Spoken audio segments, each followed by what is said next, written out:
Bismillah ar-Rahman ar-Rahim. A piece of advice if you're coming for Hajj and Umrah, especially when times are busy like this. Look, you can hear this group chanting together. You can hear and see so many different things, which you might agree with or you might not agree with. A piece of advice is for you to understand, number one, that people's customs are very different.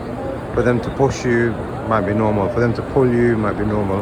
For them to cut you off might be normal. Obviously, when you're coming from the West, these things are unacceptable. But it's important for us to understand that people's customs are different when it comes to what is acceptable and what isn't. So you have to bear that with patience, especially if you're in ihram and the other person is in ihram.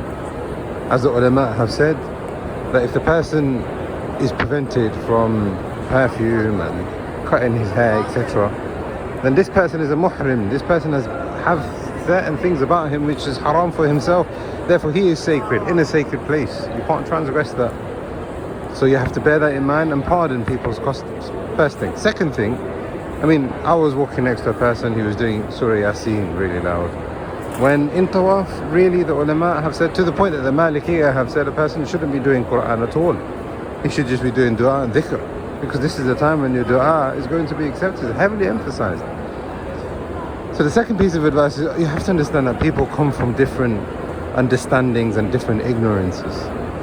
Now, I'm not justifying it, but I am saying that that has to be a part of you understanding tolerance and patience when coming to this sacred place. We ask Allah subhanahu wa ta'ala that He accepts the pilgrimage of every single one of us and He returns us back to our religion. Allahu a'lam wa sallallahu ala Muhammad.